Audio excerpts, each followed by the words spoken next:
Hello, and welcome to Eastgate Community Church. We are so glad you've joined us to listen to this message from our weekend encounter. We pray you are encouraged by what you are about to hear. One of the things I feel like the Lord's really bringing us into more community is like we're sharing the load, right? There's been some just acts of generosity, acts of kindness, where we've been learning, hey, this is how like the Lord's given us ability to really like show our affection, show our love for one another. And it's been a sacrifice for some of us. But in the midst of that, the Lord, I feel like, is rewarding us with His provision. Like that's one of His names, Jehovah Jireh, which is the Lord God. He is my provider. And I believe as Crystal shares this, because there's many of you guys. Anybody in need this morning? Yeah. Come on, I'm in need this morning, and the Lord wants to provide. So you just got share to them what happened. Okay, so probably about I lost track of time a couple weeks ago. I started having some transmission problems, and we started having. Sorry, I'm trying to remember to say we and it was a long time just saying hi. We started having some transmission problems, and we took it to the shop, and it was going to be about $600 to fix, which I didn't even know how we were going to have that money, but the Lord provided, and through different people hiring Eslor to help him work for the day and stuff, so we were able to pay that, and then after we got it fixed, about a week later, it started having the exact same problems again. So we took it back to the shop, and then they told us we would need a whole new rebuild of our transmission, and it was going to be like $2,850. And I was like, all I could do was cry, because I'm like, I have no idea how this is going to happen.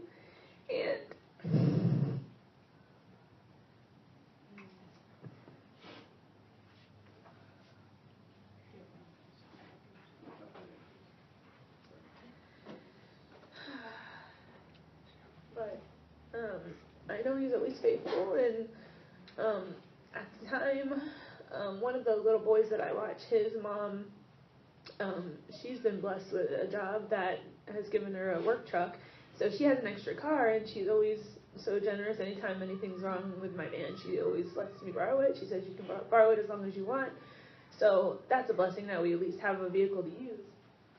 And whenever they told us it was going to be $2,850, I'm just like, I don't know how this is going to happen. Like, in my mind, there's absolutely no possible way, because we can't afford to buy a new vehicle. We can't afford to get this one fixed, so I don't know what's going to happen.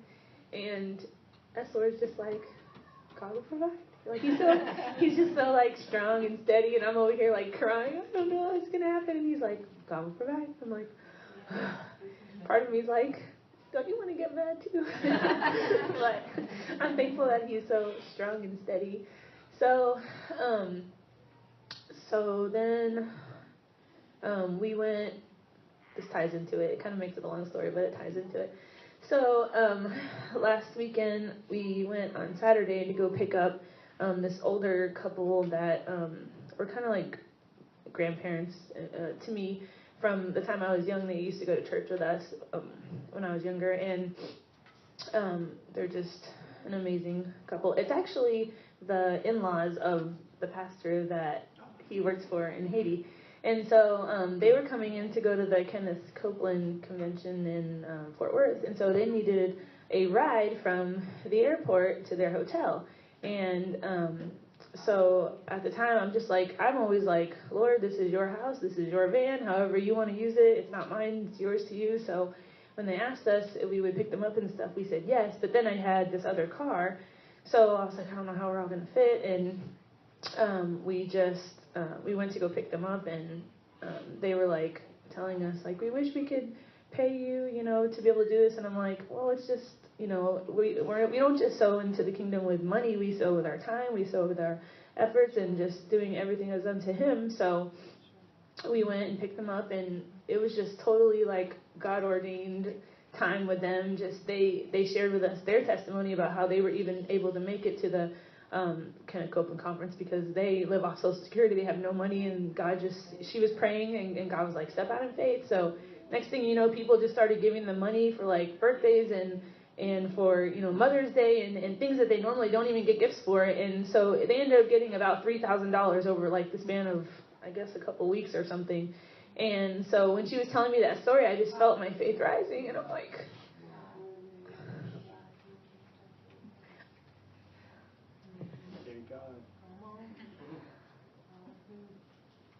I just started expecting things. I'm like, God, I don't know how you're going to do it, but you're either going to give us the money or you're going to provide another car. And I started having, I just had complete peace. They prayed over us, and I had complete peace. And I got to that place where I'm just like, there was no more worry and no more fear. And I just knew that he was going to do something. I didn't know what he was going to do. And so, it was just such a, like I was telling you last week, Jane, it was just such a sense of peace, and I can't even explain it. So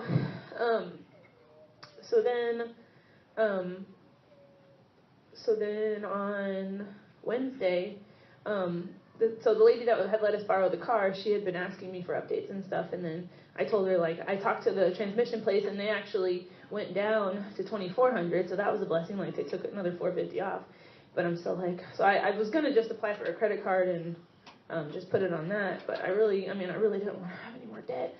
So this lady comes, the one that's letting us borrow the car, and she drops her son off with me on Wednesday morning, and she hands me an envelope and says, she said, this is just a little something for you. I'm like, for me, what is it, my birthday, Christmas? And so I open it up, and once she leaves, I open it up and I read the card, and it was just saying, thank you so much for all you do for helping our family, and consider this a gift from the Lord. And it was a check for $2,400. Who does that? Who gives? I mean, if I had the means, I would love to be able to do that to bless somebody, but I'm like, who gives a check for $2,400? But I knew he was going to do it, so I'm just very grateful. So this is something we've really been contending for, and I know Scott and just the leadership, we're in this place of expansion, and yet we're in this great time of need, and resources aren't an issue, right? It's just a matter of the Lord has us where He has us, and He's teaching us how to rest and how to be dependent upon Him, and how to just believe. He's going to bring it through a raven. He's going to bring it through a fish. There's just so many different means He can do that. But I want you, Crystal, why don't you guys stand up if you guys want to receive this, because freely she's received this, and now she has the authority to give it away. And so just pray that prayer. And as she's praying that, guys, if there's anything that you're waiting on and you're believing God for provision, really just grab a hold of that and put it in your heart, hold it there, and keep it before the Lord, and just say it's done. Right? It's done. You're standing on the Word, and you're not going to let it go, until you get your blessing. Kind of like you got to wrestle with it, right? And let's see this thing come back around. And obviously, I think we're just going to have a flood of testimonies of the Lord supernaturally providing for us through so many different means. But would you do that? There's one more thing I want to say real quick. Just something small that. It's kind of frustrating when you think you have a lot of faith, and then when something big happens that's really completely out of your hands, then you just crumble, and you're just like, oh, I don't know how this is going to happen. After when God's provided, I was a single mom for, 4 or 5 years, I don't even know, I lost track of time, but, and God always provided every single month, and then, something big like this happens, and then I feel like I'm just I don't know how this is going to happen, and then I'm like, what is wrong with me? God has provided every single time, and I need to have faith, so I'm just thankful that in spite of my disbelief and lack of faith, He still was gracious and faithful to provide for us. So. Okay. Father God, you know every need of every person in this room, and Father, you are no respecter of persons. Lord, what you did for me, you will do for them. Lord, I pray that you would just increase their faith like you did for me when I heard that other story of that other couple, Lord. I pray that anybody in this room that can hear, that you will increase their faith this morning, that they know that nothing is impossible with you. And that whether it seems to be such a huge obstacle in their way, or whether it's just something small that they're believing for, thank you, Lord, for increasing their faith, and that you will do, you will provide, you will give them what they need today. In Jesus' name. Crystal preached the whole message, and so Whatever. Yeah, thank you. Yeah, we're done. And break. So on Wednesday we were talking about rest, and so I just want to kind of continue in that same vein. And I'm not going to redo that thing, but just kind of come at it from a different angle because there's so much stuff when it comes to rest. And so on rest, just a quick recap, and you can go back and listen to the whole deal on the podcast or whatever. But on Wednesday we were talking about rest being not ceasing from work to recuperate energy, but rest is celebrating perfection. So like when God rested on the seventh day after creation, it was all good. And so he just rests in the goodness that he enjoys, he delights in, he celebrates perfection. And the Lord really calling us into a new place of rest, which is learning how to delight in him, how to enjoy him, how to begin to live and move and have our being from this place. And it not just being like a thing that you can step into and step out of. Because I think a lot of us have kind of gone through, like you can step into rest, like something happens, like Crystal was sharing, because I've constantly experienced that. Something happens, and you immediately are like, oh, the response is like stress and all kinds of stuff. And then we want to step into rest, which is the truth. It absolutely is. So nothing I want to say this morning is like knocking anybody, because I feel like I am right in the middle of all this stuff. And so, but it's kind of a lesser truth that we step into rest and then we step out of rest, and sometimes we're in rest and sometimes we're out of rest. That's a reality of it. But what the Lord's, I believe, wanting to do on the inside of us is begin to teach us how to sit on the seat of rest. And that's, you're not going to find necessarily that term, but I believe it's a representation of the government of heaven. And it's where the Father sits, that he rules and he reigns, that he sat on his seat of rest. And so it's beyond stepping into an emotion or stepping into the lack of emotion, which would be stress and fear, but it's stepping into like a reality, a heavenly reality, that then you begin to rule and reign from that place. And I think that's the difference between stress hitting you and then stress rising up in you, and then you having to learn how to step into rest. And when we're seated in rest, as we're learning the ways of rest, as we're learning the ways of our Father, when stress comes and hits you, you begin to find that rest is a response. And that's what I believe he's offering. That's what I'm asking for and believing for in my life and for us as a community. That when things come, it's not disregarding struggles or trials or frustrations, but it's that I want the response of my heart to be rest outside of that place. Because then I stepped up from stepping in and out of something, and now I'm living in something, and now I can administrate that thing around me. And so until it's happening, until it's the response out of me, and again, no kind of like, it's a journey. It's not like a light switch. I'm not showing you a light switch so you can flip this morning. It's a constant journey with learning his ways. But whenever we get to that place, then we begin to be able to administrate. You know what does that make sense? Administrate a governmental reality, like administrate rest to the people around you. And so when you're struggling, when we're in a place of struggling, we don't have much business telling the person next to us, you shouldn't be struggling. You should, but it's just like, you got this stuff on the inside of you. And so learning to grow into that, so then we have the authority, we have the experience to be able to say to someone, there's a different way. And you can actually, like, Graham Cook has this deal about favor, but I think it's a lot of kingdom things, that you can loan favor, you can loan rest to other people. Like when you walk in an authority, when you walk in a governmental place within an aspect of the kingdom, like rest or hope or peace or faith or whatever, that you can actually loan that to other people. You can extend that around someone else. So even though they're not in that place, you can actually provide that environment around them to give them an opportunity to come into something new. So that's just more or less a recap from Wednesday and kind of what I mean when I say rest. And so it's the emotion, but it's also like a place, like it's a governmental authority that we can live and move and have our being in our life.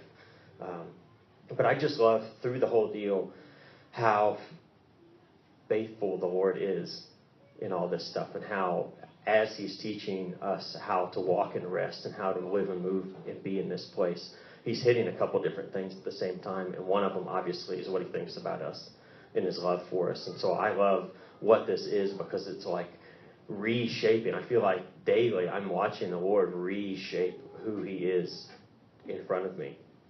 I experienced something this like a couple days ago. You should love the way that the Lord speaks to you. Like Tom was talking about numbers, and well, actually 12:22, we need to talk about that because that's been something I've been seeing a lot. But some see numbers, some see this, and some see that. I've been finding, I love the way the Word talks to me, and it's changing all the time, but I love it's the most random places.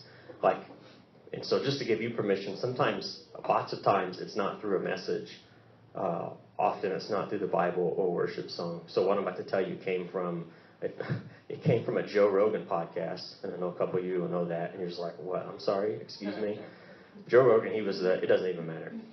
He's just not a Christian dude, and it's not a Christian podcast, and so it's like, but anyways, feeling drawn to it for a couple of different reasons, whatever, and I don't super spiritualize everything. It was an interesting topic, whether the Lord said anything or not, so it's fine, but I'm in it, and this guy that he's interviewing says, he just starts dropping bombs.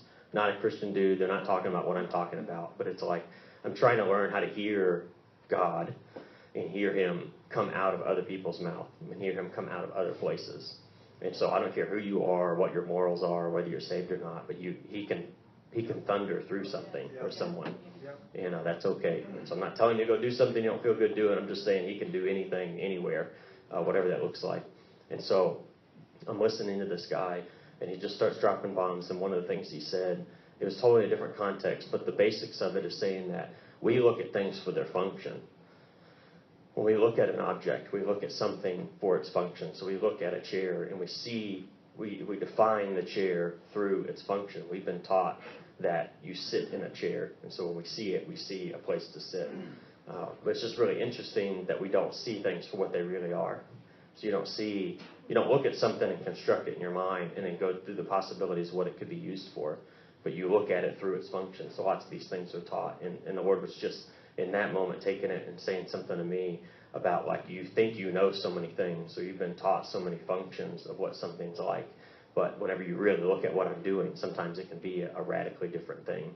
And so just sometimes unlearning a lot of things that I think I know, that I think I just know him by way of the function of what that thing looks like, instead of actually getting to know him and then letting him introduce to me, like, things that have 4 chairs in the back usually are chairs. And it's like, oh, okay. And so for me, it was just one of those, like, that was crazy. I want to stop looking at stuff through what I think I know, especially when it comes to him, and just begin to really ask him when I'm entering into something, like, what do you want to say about it? Just giving him a chance to define something for me. And so this rest has been this huge deal. Who he is has been this huge deal. I thought I knew so much about his function. So I really made an idol, an image out of him based on the laundry list of his functions, like what he does. Does that make any sense? I'm kind of stretching some things a little bit, but the Word says actually not to do that. You have no image. We don't make idols of God. Why? Because it's an understanding, and when we understand something, then we cease to pursue after who that something really is. Which is why you don't see, like, idols of him around or images of what he looks like around. And so when it comes to rest and goodness, I mean, he's just been redefining what he's like and what he does and what he thinks about me, about himself, about all these different situations. And so I want to, and just how good he is. Like, so much of this stuff's not academic. You turn to Matthew 11 while I'm talking here, if you want. I'm going to read out of the Passion, so maybe you do or maybe you don't. It's up to you. You're a powerful person. It's not academic. It's like, this has not been learning, like, a new way to learn so I can know, like, a new thing, like I thought I knew the old thing. It's just like all that stuff's going away and just beginning to be introduced to who he actually is. And it's so good, and it just continues to get better and continues to get better. And that's what he's doing this morning, and that's, I believe, what he's going to keep doing. Because all these little things, I think there's huge keys that we can pick up through different stuff, but if it's out of the context of, like, relationship and knowing him, like, daily, I don't know how much they're going to help you. Because if you try to take the little keys, if you try to take the principles and apply them outside of relationship and outside of, like, knowing him daily, like, I promise you, I will get it wrong every single day.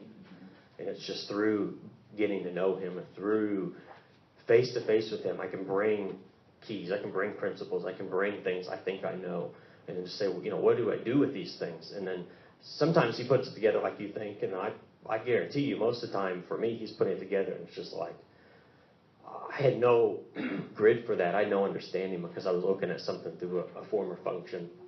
And I feel like in Matthew 11:25, just kind of getting us into where we're going to go today, this is just the heart of the Father around so many different things when it comes to rest and provision for us. Because he's just good. This isn't about money, but money's a big part of it because it's a big deal to us.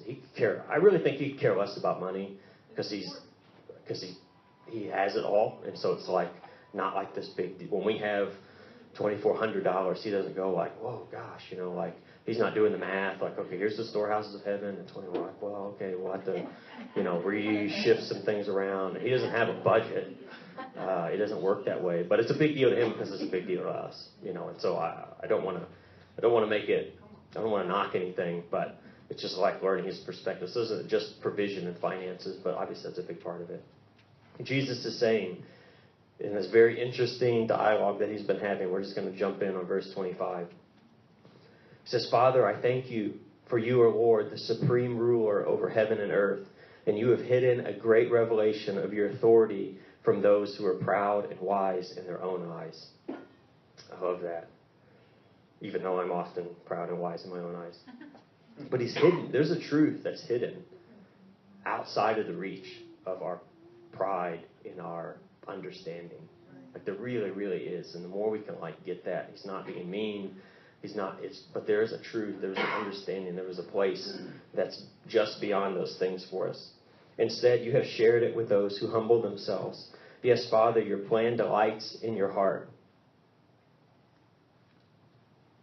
Your plan delights your heart as you have chosen this way to extend your kingdom. And here it is, by giving it, the kingdom, to those who have become like trusting children.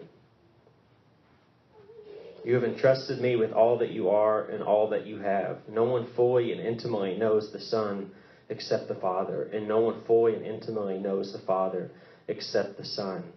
But the Son is able to unveil the Father to anyone who chooses. Chooses what? Humble themselves like a child and come into rest. So, everyone, come to me, all you who are weary, carrying heavy burdens. Come to me, and I will refresh your life, for I am your oasis. And here's how you do it. Simply join your life with mine. Learn my ways, and you'll discover that I'm gentle.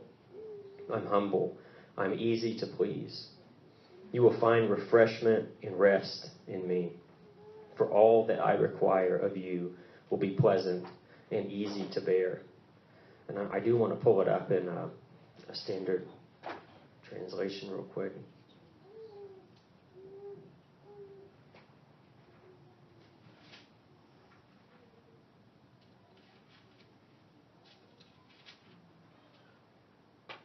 Come to me, verse 28, all you who labor and are heavy laden, and I will give you rest. And again, I believe there's a key in there. It's not the feeling of rest, but it's like, here's how to step into the governmental place of rest.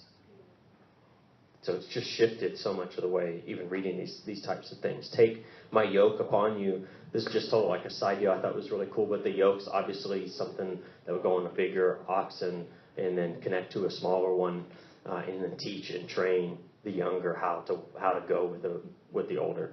Okay, but the other deal that I thought was really cool, that same word of yoke is literally like the bar that would hold the two baskets of a scale, like that bar that supports that actually does the measuring and the weighing, like he's that. And so it's like even in justice and in righteousness, like he's in the midst of those types of things. Like his judgment is easy.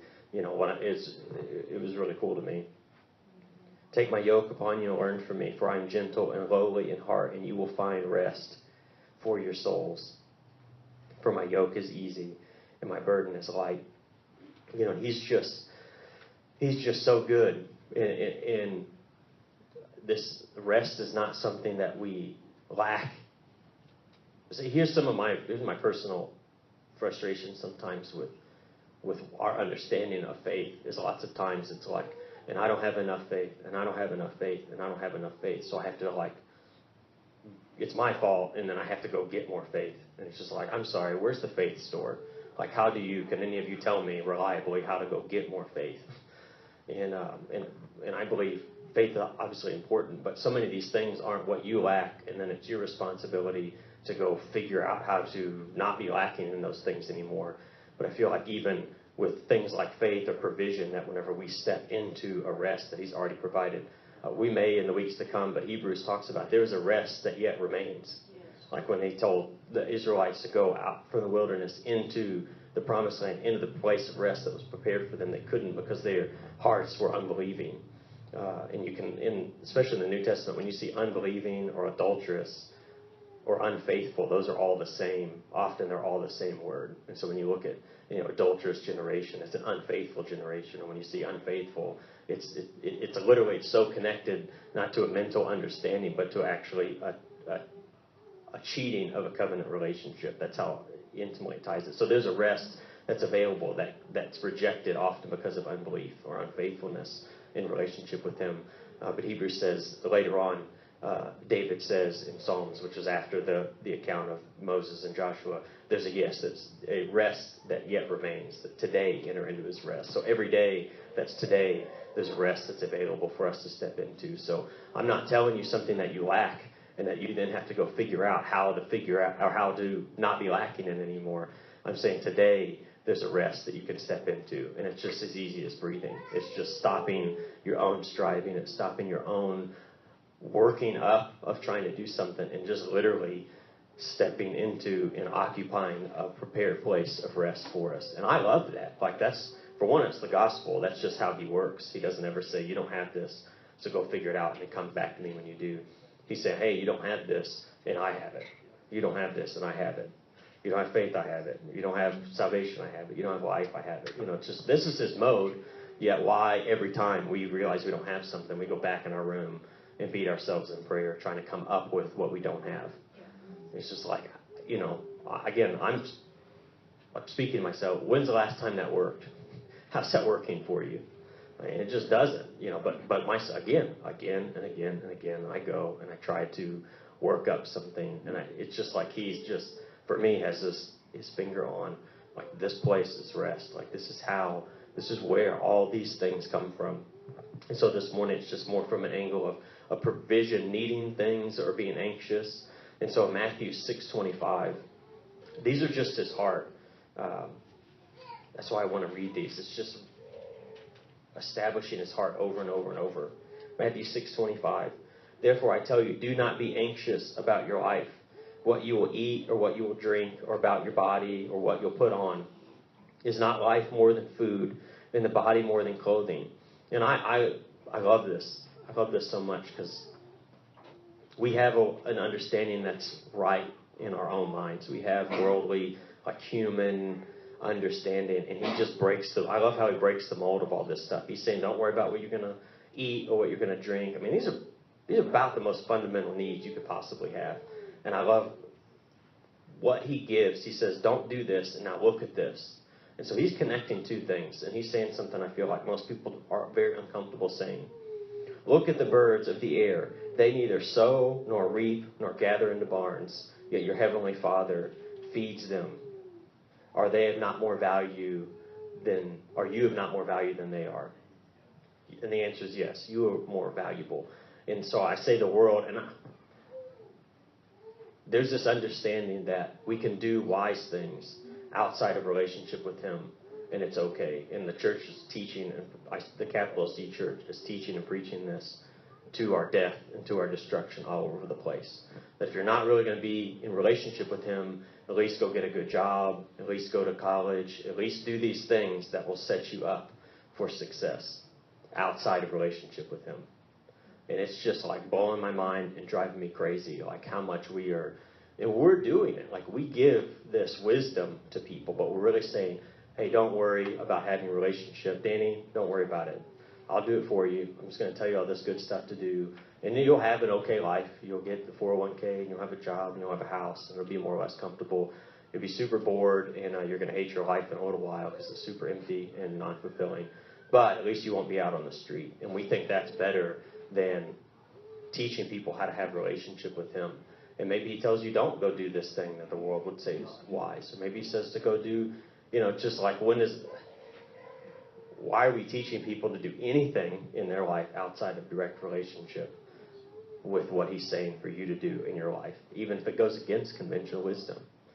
It's just like that. We're not, when did we get so preoccupied with conventional wisdom that we disregard and don't even pursue after his voice for your life? Because what do I have to do with Jeff's life in a conventional sense, what he should be doing? If I get the heart of the Lord for his life, I may be able to confirm some things for him, but Jeff's got to go hear from the Lord what he wants to do. And then what business of it is ours to come against that because it doesn't fit within a mold or a model or something that we're comfortable with at all, And so, because that's not what Jesus is saying. He's saying, don't even worry about these things. And then he points to a specific example of those who go against our Western conventions. They don't prepare, they don't work, and they don't reap what they've prepared and worked for. Yet, God still supplies all their needs.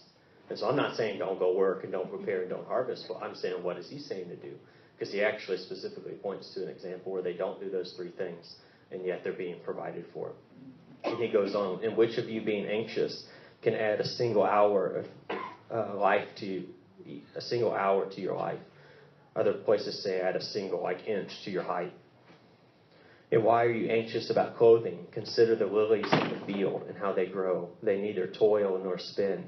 Yet I tell you, even Solomon in all of his glory was not arrayed as one like these.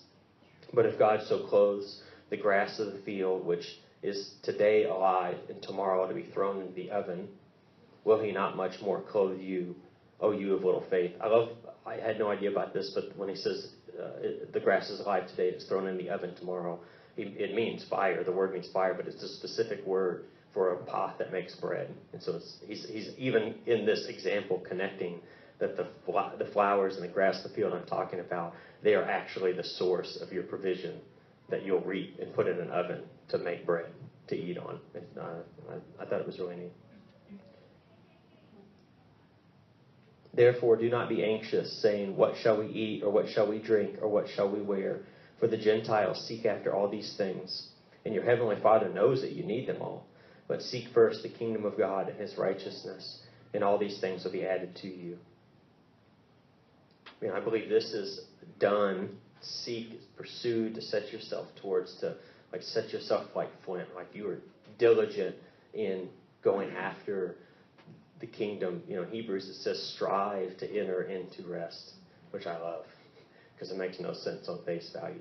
Strive to enter into rest. And this is what I believe that particular piece is saying, is that we don't strive to provide for ourselves, and we give that over to the Lord. So that what we're striving for is to remove everything, to partner with him in everything that has, to this point, hindered rest in our lives. Because like my mom shared, much of what hinders us is us. And so sometimes striving to enter into rest means shut up and sit down.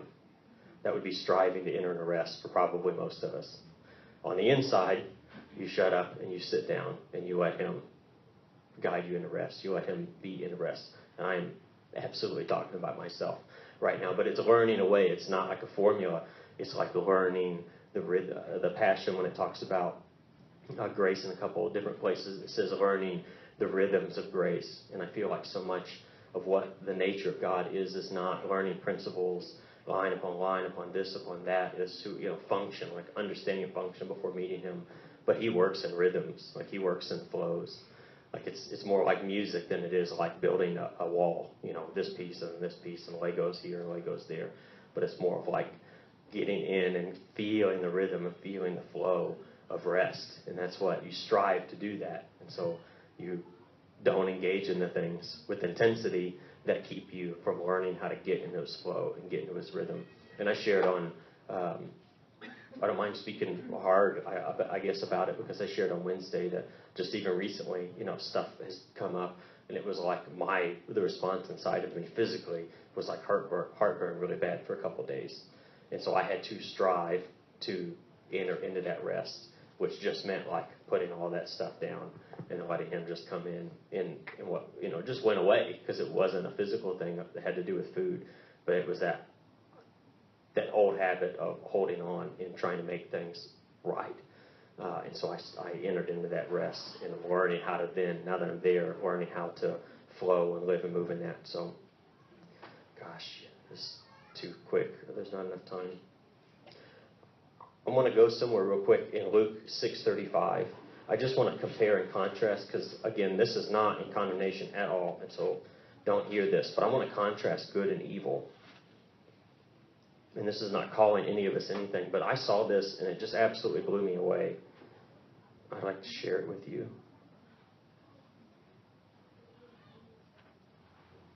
I believe it's 35. Yeah, Luke 6:35. Again, this is entering into a conversation, a different account of the same conversation that Jesus was having over in Matthew where we were. Just kind of jump in there. There's some really good stuff. I mean, Jesus kind of hitting on the same thing, but from a different angle. This account's from a different angle. He's talking about lend to those, to your enemy, love your enemies, lend to those who need it, even if you feel like you're not going to get it back. And it's kind of hitting on that same issue of provision and money and stuff that we need.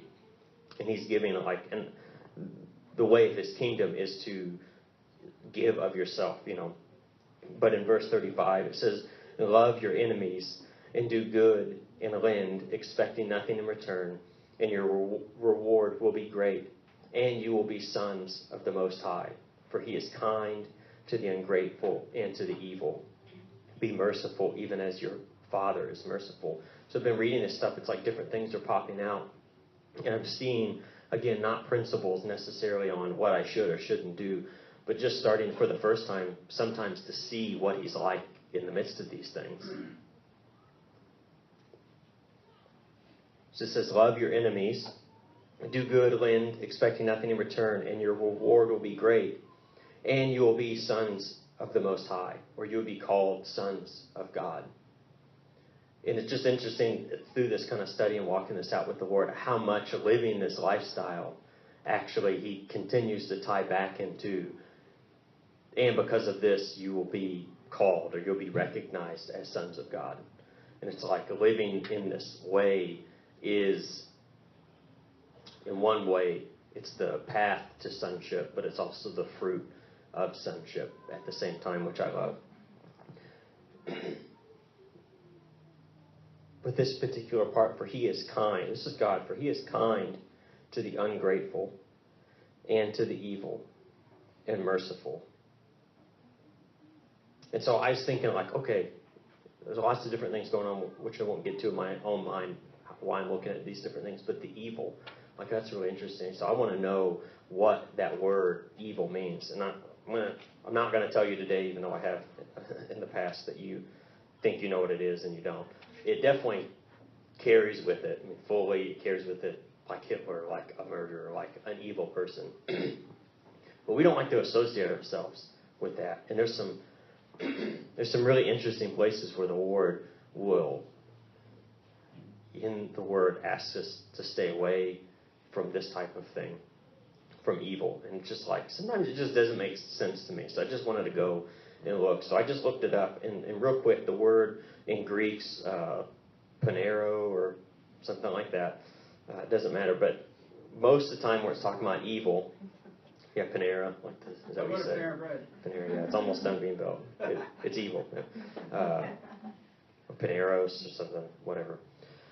But it means this. Here's the primary. This isn't like a hidden definition. When you look that word up, that's most consistently translated as evil across the New Testament. Here's what it means. To be full of labors, annoyances, and hardships. Wow. To be... Check. To be pressed and harassed by laborers, or to be the one who brings toils, labors, and annoyances and perils to others. Sometimes it's translated as diseased, even though there's other words that literally mean disease, but it can mean disease. And then it goes on to individuals who have no moral fiber. And so, it most certainly carries that. But what we think of as evil, like Hitler, that's really one of the lower definitions, if you want to call it that, of evil. And most of the time when it's saying evil, I begin to replace it with full of labors, annoyances, and hardships. So when it says, lead me not into temptation, but deliver me from evil. Deliver me from, not the I don't want to murder any of you guys, at this particular moment. But what he's really saying is, deliver me from labors, from annoyances, from hardships, from works.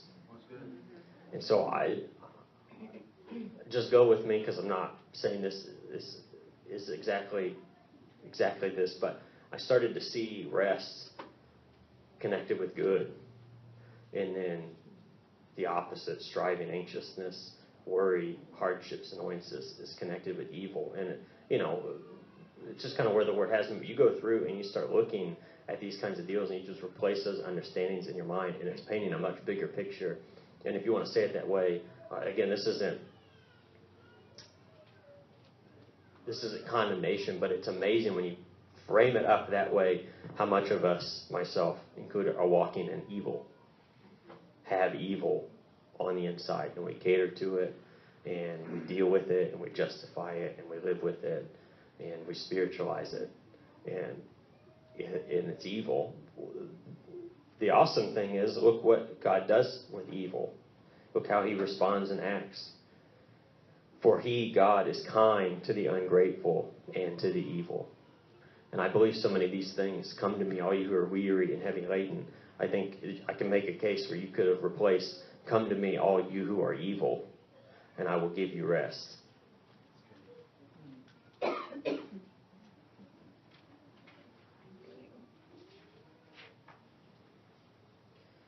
Jump over to verse 43 in Luke 6. I just want to continue on this idea. For no good tree bears bad fruit. Again, just for the sake of our time together, replace good with the idea of kingdom rest, and bad, evil, or annoyances, hardships, striving, works, righteousness, instead of righteousness that comes from him that's given. For no good tree bears bad fruit. For again, does a bad tree bear good fruit? For each tree is known by its fruit. For figs are not gathered from thorn bushes, nor are grapes picked from a bramble bush. The good person out of a good treasure of his heart produces good, and out of the evil person, one who's filled with labors and striving, annoyances, hardships, works righteousness, out of his evil treasure produces evil, for out of the abundance of the heart the mouth speaks. Again, it's just totally reframing to me who he is and what's on the inside of me. And this is not some like Catholic guilt where I'm going to like, oh, I'm evil and, beating myself. And it's just rework what the idea, but evil, and I believe sin, is just anything that's missing the mark. And we've specified it sometimes, and then we've over-broadened it to mean all these different specific things like, murder's evil, and some of these like terrible things that happen in the world are sin and they're wrong, but just missing who he is and what he's like on the inside of us when there's something present that misses not the mark of performance, but the mark of his character, like the mark when I don't respond rightly out of who he really is. It's sin. Like it's evil. And it's not any big, it doesn't need to be bigger than that. And so it's not a guilt trip kind of deal, but sometimes I feel like, well, I haven't murdered anyone, or I'm not this kind of bad person, but I constantly harbor within myself stuff that is not lined up with who he is. And it's not out of fear of judgment, because if you've been tracking with us, I've been talking about that, and I just don't feel like, with integrity, I can't say that's what he's like. And I think he's long-suffering, and he's loving, and he has a plan. He understands all of our weaknesses, and he came so that we would understand that, not so he could understand us, but so that we would understand that we can identify with him. And because he did that thing, and because he died on the cross, he became sin that knew no sin, so he could become righteousness. So we could become righteousness who didn't know righteousness before. Like he made this swap. He was the sacrifice. He was the atonement for us. And now he's sitting at the highest place in heaven for us. He didn't come to understand us. He came so that we would understand who he is and ultimately who the Father is. He didn't come as an example for us. He came as an example of us. And that's like, I love that. That's the gospel. He came as an example of us. Everything you saw Jesus do, it is there for you. Like he is, because of him, because the Spirit of God on the inside of you. That's who you're called to be. Greater works will you do than I did on this earth. And he meant it. It's not just signs and wonders and miracles. It's a lifestyle of character and integrity and honor and respect in living from a governmental place in the heavens where you are shifting people around you, not because you're manipulating or controlling them, but because your government is stronger than the government of this age. And so you make things available around them that they would not be able to have access to. And that's really like what I feel like his heart is, why all creation's longing and yearning and waiting for the sons, which is not a gender, it's a position, the sons of God to be revealed, because it's only through the extension, the administration of his government and his kingdom around sons that the earth is going to be able to come into fullness. The earth, creation, sun, moon, stars, people, animals, everything will be able to come into a restoration. And it's not through waiting for him to come back the second time. It's dependent on us to begin to step into a place of government, step into a place of truth, to step into not just stepping in and out of rest and not being washed to and fro by the circumstances and the things that are coming into our life, but walking and learning the rhythms of his rest, the rhythms of his grace, the rhythms of his character and his nature, and then you living out of that, like you living from that. And where are we going to go as a community when we're doing that? Because I promise you, when we are doing that, as we continue to, because I know so many of you are, what's even taught and what's even shared goes up another level. Because when we're all living from a place of governmental rest, we don't even talk about 5 ways to deal with money problems. And I say that because, that's a reality where we are. This is a reality where these guys are. This is a reality where so many of us are. But it's a present issue that expires as we grow up into God.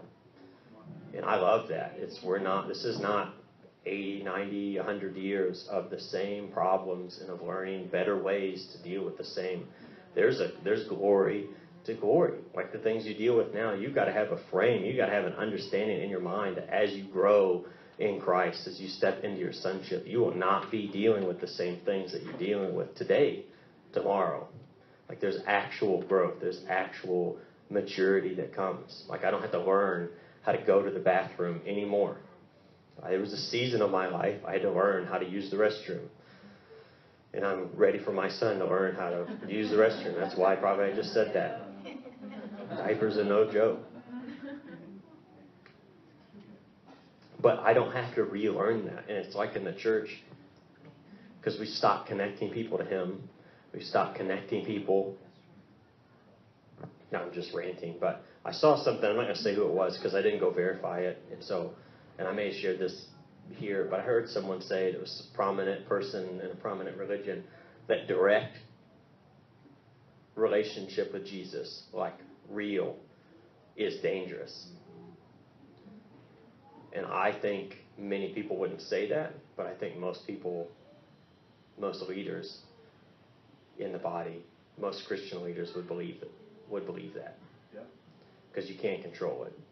So if I tell Jeff, I don't know what you're supposed to do. You go hear from the Lord. Like I'm going to be here with you and pray. We're going to seek out whatever. And then Jeff's going to come back and say, he's telling me to sell everything and to go do this and that.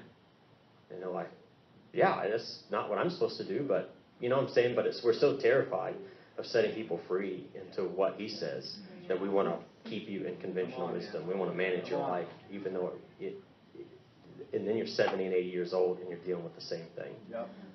You're living okay. You live in a house because you didn't run out of money because you had a good job, but you didn't grow up in those areas. And so we're obviously not like that. We're not like that, but it's but we've been in that kind of understanding the system. We have to remind ourselves like there's actual maturity that can happen. Like you should be expecting. You could write down today's date, and then actually expect that next year you are not going to be in the same place and you will not be dealing with what you're dealing with today. Yeah. And we cease to demand that of the Lord and expect that of ourselves. It's an idea, again, this is something I heard not even a Christian person. It blew me away. I couldn't even believe it as he was saying that because it's so kingdom and it's so true. But most churches, again, even inside myself, it's like, oh, is that right? Is that real?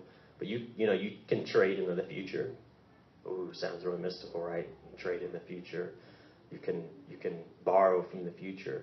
But we do it all the time. Like Jeff knows when you spin, Jeff's my example today. He didn't understand it. Just swole up looking good. So when you practice batting, you give up something, but what are you doing? You're trading in the future. You're saying, I'm not going to do certain things right now. I'm going to choose to do other things because I understand and I expect that as I do those other things in the future, I will be where I'm not already right now. To engage today with the future. We do it all the time. You go to work. You get paid before you work. Oh, so you get paid at the end of a couple weeks of working. And so every day, until you get a paycheck, you're actually trading in to that future Friday when you're going to get your money and go to the bank. You know, we trade into the future all the time. And I believe this place of rest is, if you want to say it that way, it's even a trading floor. It's even a place that we can come into because we're not doing stuff based off our own understanding or our own capacity. Like, you're set free from you. Amen. You're set free from your abilities at this current moment, but you get to engage with someone who's not limited by you, and then you get to trade into a future relationship. But it's more than just a future outcome, it's a future relationship.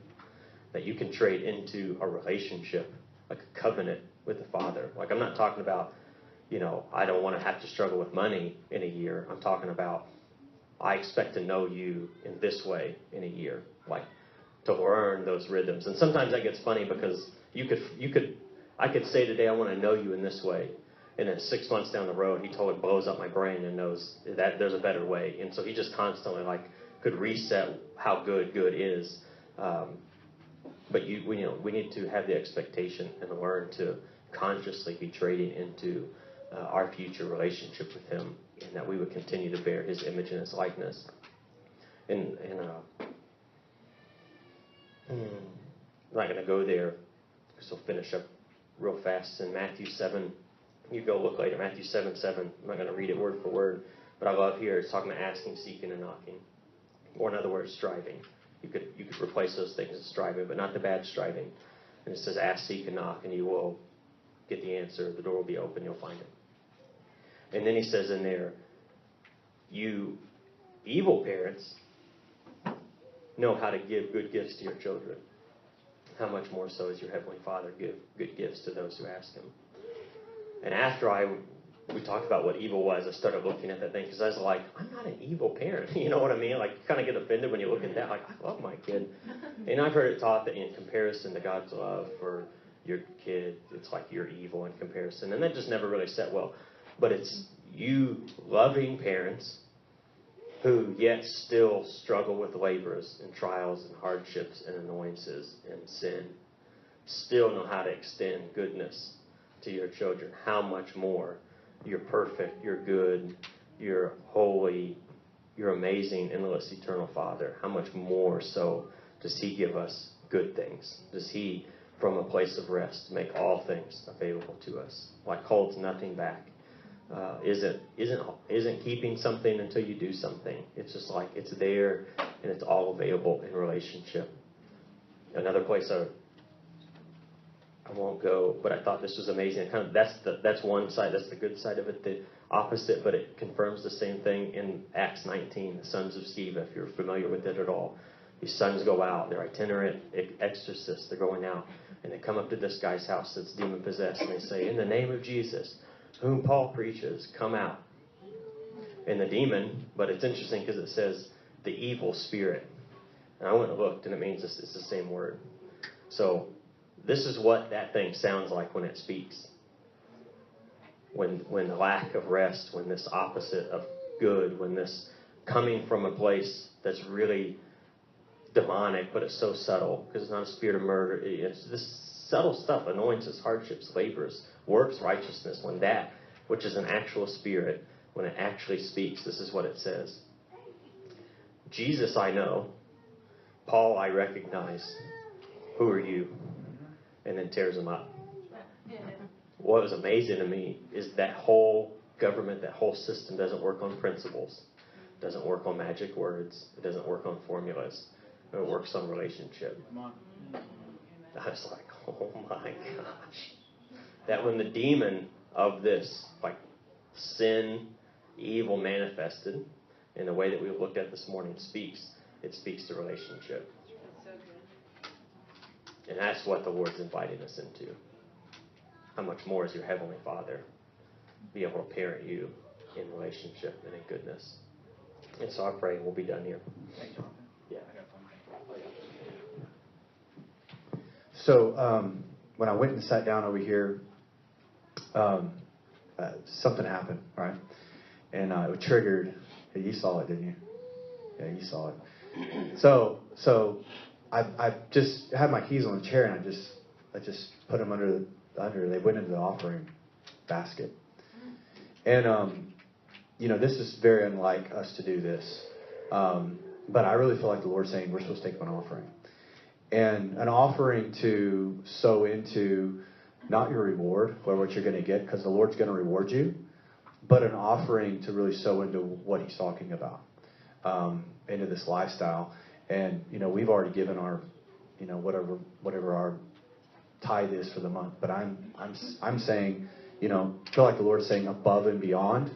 And and so I remember being in a meeting a couple years ago, and it was a guy by the name of Rick Curry that was up. And if you guys know Rick, amazing testimony. Love just walking with he's the spirit of awakening on his life that the Lord's released to him. Had an encounter with Jesus where Jesus walked into the church. He went into like a 5-hour encounter while at the front.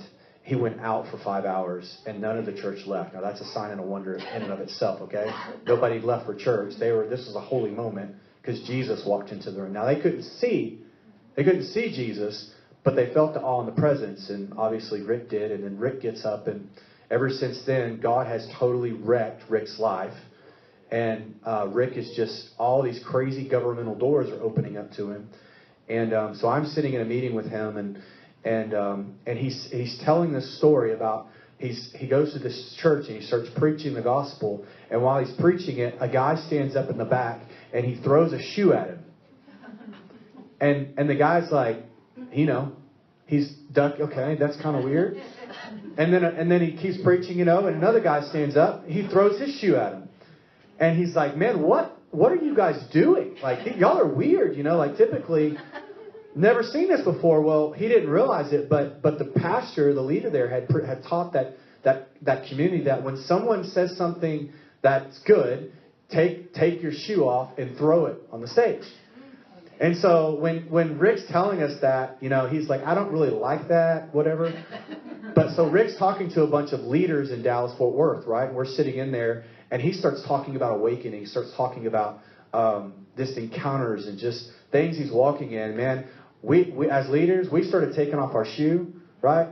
And so this is what I did. So I take off my shoe, and you had to be there, right? This is a sign and a wonder, and this was Jesus. And so that triggered this.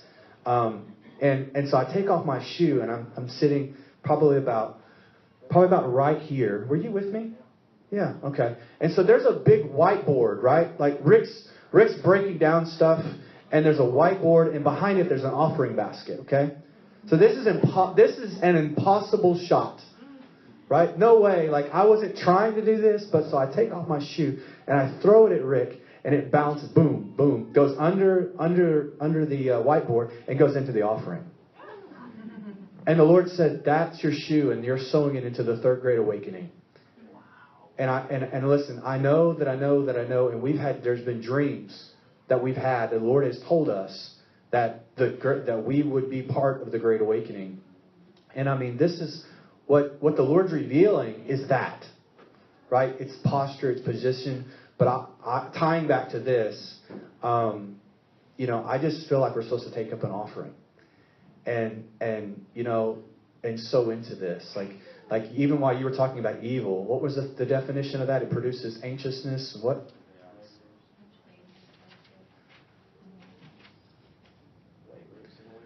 Labors, annoyances, hardships. So I just said, let's take up an offering, and now I sense labors, annoyances, and hardships, right? So how do we overcome that? Honestly, we've been more stretched in this season than we ever had financially. And I don't tell you that just for you to feel sorry for us, because and our leadership, it's all of us. It's the Lord is so in it. And it's like He's meeting all of our needs according to His riches and glory in Christ Jesus, right? And so it's like we're loving this because it's the Lord, right? And so I believe the Lord is going to do that with all of us. But would you come up here and play, Rachel? And we're just going to take up an offering. No condemnation, but you can do it online. You want to tell them kind of how they can do that? If you're ever interested at all, you can go to our website, eastgatetx.org. There's a big button at the top that says Give. It's totally secure, so you can do it that way. You do it tomorrow. There's a text way of giving that I don't remember the number. If you're interested at all, you can send a new text to 73256, 73256, and send the word Eastgate as one word, and it'll send you something back. You follow the instructions. You can do it that way. So we'll just pray and minister through this and give an opportunity. Y'all can bring it up. If it's physical, feel free just to drop it in the box at any time. In any other way you want to get it to us, that'd be great. 73256. And then the message you send to that number is Eastgate as one word.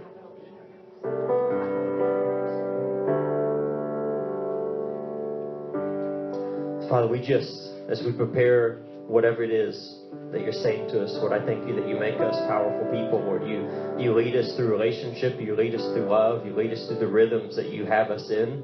And so we just want to hear you, God. We just want to move and have our being in that place, whatever it is that you're saying to us, and then nothing less, nothing more than that.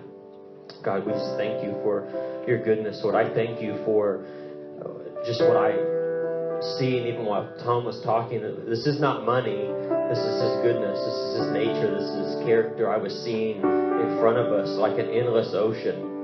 An endless ocean, and I talked some about it, but it's an endless ocean of his goodness, of his godliness, of his character, and of his nature, of his justice, of his purity, and of his righteousness. It's just an endless ocean of who he is. Endless ocean of his character and of his nature. And I feel like what he's inviting us into isn't just a little bit. Some of us will engage with that place kind of just wherever we're at, but really his heart's desire is to carry us out, almost like in a helicopter, to fly out over us and drop us into the deep end, and then plunge down on us and drown us in the ocean of his goodness, and drown us in the ocean of his kindness and of his eternal, everlasting love, of his justice, of his holiness, of his purity, of his godliness, that he wants to super saturate us in who he is in these opportunities, in these moments. So God, we just say yes to the endless ocean of who you are.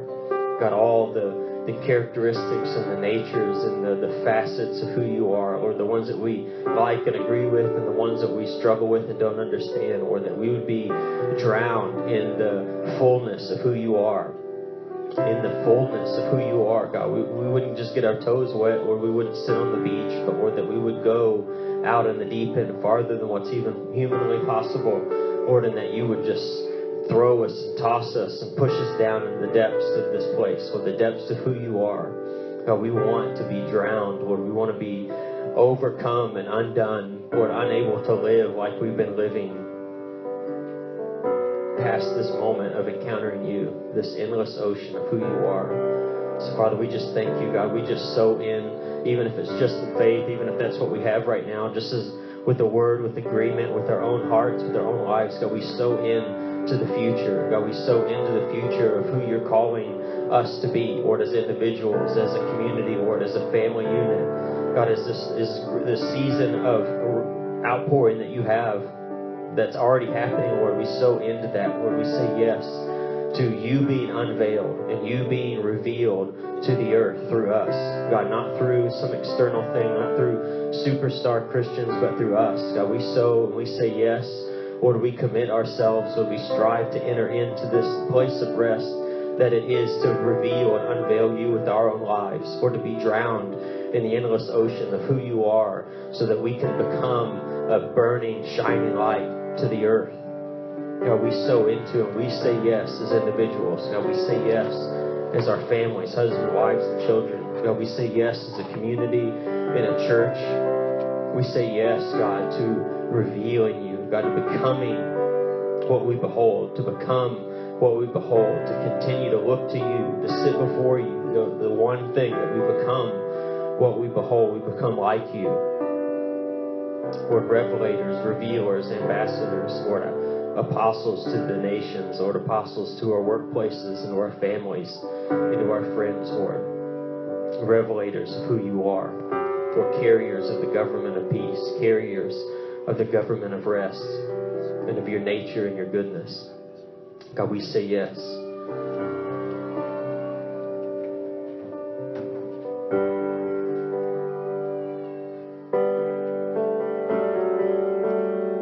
Lord, we thank you. I just felt like you're wanting to highlight this, that you know what we need. You know our needs. Lord, you're not callous to our needs. Lord, you're not hardened to our needs. It's not like they're flippant to you. You're fully capable of doing it, so they don't worry you, but you understand us in our weakness, God. You understand us in our humanity. You understand where we are. Lord, and you love where we are. You actually delight in where we are. Because you're in the perfect place of rest, so you have the ability to delight in us wherever we are. And I thank you for that, Lord. And I receive that and soak that in, Lord, that you delight in us where we are. Because you're in the place of perfect rest. Lord, so I thank you as a family, as a community, Lord, that you don't take lightly our needs. We don't take lightly one another's needs. So, Father, we just thank you.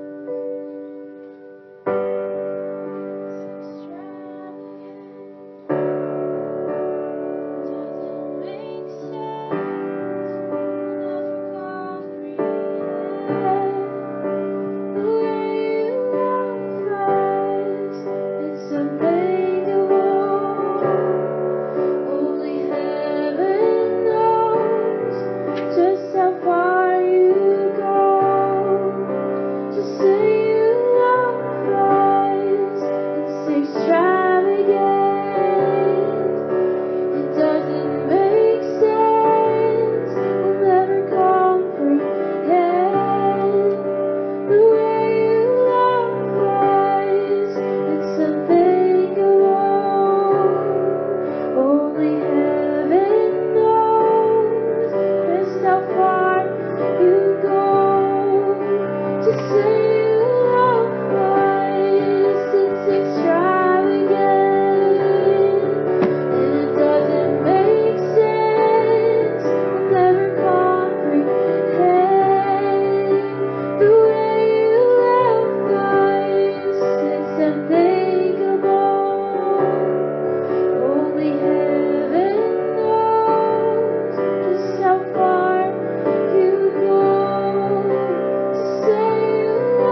We're just going to keep going. Grab your kids. I think most of you did. We don't do this lightly, so you're free to go if you need to. You're not trapped here, but I just really feel like the Lord's continuing to do stuff, and that He's here, and He just wants to release some things. So if that's you, feel free to stay in this environment. Your kids aren't going to bother us, so whatever. Get them if you haven't. We're just going to keep going after Him. Just really, really believe that He's doing something, and He wants to encounter us. It's just, I want to be done with the days where we come to church and hear a good thing and then leave and didn't encounter the presence of the Lord. And I just feel like there's something that He's wanting to do in that. And so we'll just go back into it. There is no striving. Oh, there is no striving in your love. Freely you have given. Freely you have given to us. You have made us yours. And you have called us daughters and sons. And this is who you are. Oh, this is what your love has done. Oh, and there is no striving. Oh, no. Oh, there is no striving in your love. There's no striving. There is no striving. Oh, there is no striving in your love. Only rest. There is no striving. Oh, there is no striving in your love. Freely you have given. Freely you have given to us. Freely you have given. Oh, freely you have given to us. You have given everything my heart could ever need. And all you ask is I believe. Okay, so I just feel like I need to share this. When Tom came up and was like asking for an offering, I don't know if any of you guys have felt this way, but I was like, okay, Lord, I know you're going to ask it of us, and I know you're going to ask it big. And so I just feel like there's some of you that are in that same seat. Anxiousness kind of started to arise in me, and I'm like, no, I'm going to combat that. Like, I am not going to be fearful when the Lord asks us to give, and when He asks us to give extravagantly. And I was brought to this scripture, and it was Hebrews 12:25, and it says, "See that you do not refuse Him who speaks. For if they did not escape who refused Him who spoke on earth, much more shall we not escape if we turn away from Him who speaks from heaven." So I feel like there's some of you out there that you're supposed to give, and maybe you don't even have what you're supposed to give, but I feel like you're supposed to do it. So do it big. What's wrong, Connor? Okay, that's it.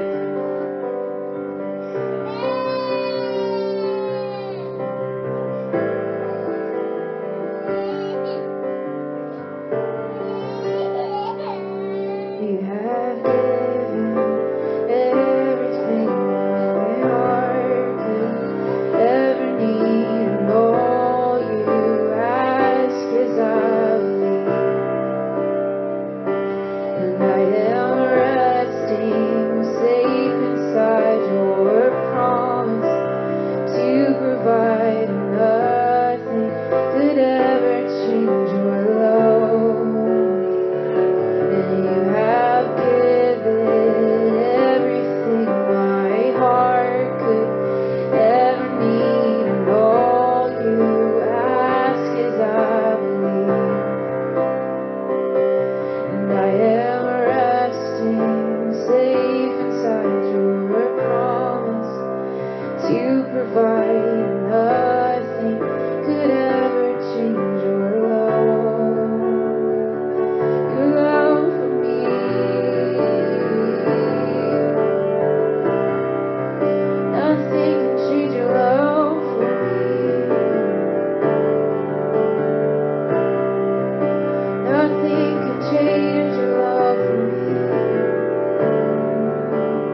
Thank you for joining us. If you would like to know more about our community, please visit our website at eastgatetx.org.